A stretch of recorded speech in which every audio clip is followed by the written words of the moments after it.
Jack the Ripper, pseudonymous murderer of at least 5 women in or near the Whitechapel district of London's East End between August and November 1888. The case is one of the most famous unsolved mysteries of English crime.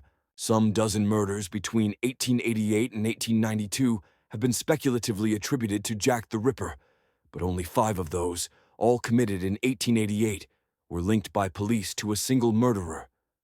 The so-called canonical 5 victims were Mary Ann Nichols, whose body was found on August 31st, Annie Chapman, found September 8th, Elizabeth Stride, found September 30th, Catherine Kate Eddowes, found September 30th, and Mary Jane Kelly, found November 9th.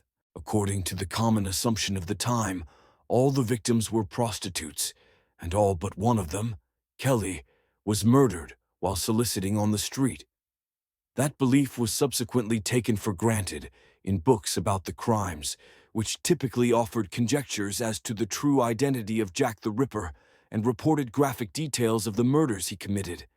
Many of these books, however, were based on fraudulent claims and documents.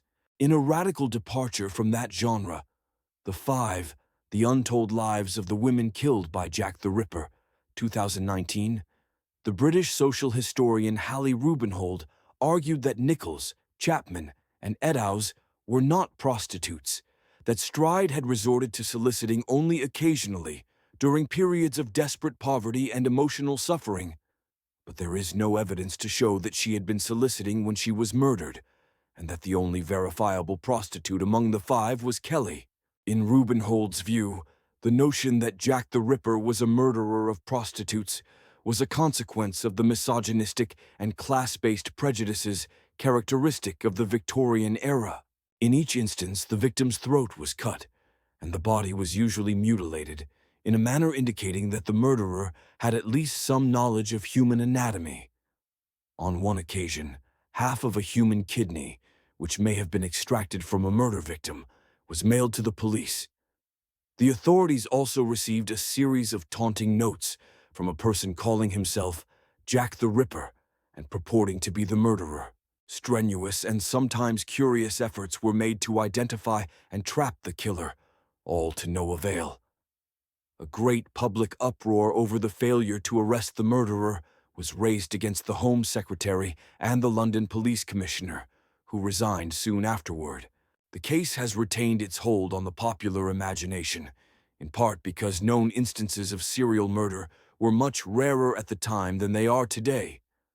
Jack the Ripper has provided themes for numerous literary and dramatic works. Perhaps the most notable was the horror novel The Lodger, 1913, by Marie Adelaide Lowndes, which inspired numerous films, including Alfred Hitchcock's The Lodger, A Story of the London Fog, 1927. The most commonly cited suspects are Montague Druitt, a barrister and teacher with an interest in surgery who was said to be insane and who disappeared after the final murders and was later found dead, Michael Ostrog, a Russian criminal and physician who had been placed in an asylum because of his homicidal tendencies, and Aaron Kosminski, a Polish Jew and a resident of Whitechapel who was known to have a great animus toward women, particularly prostitutes, and who was hospitalized in an asylum several months after the last murder. Several notable Londoners of the era, such as the painter Walter Sickert and the physician Sir William Gohl, also have been subjects of such speculation. The murder sites have become the locus of a macabre tourist industry in London.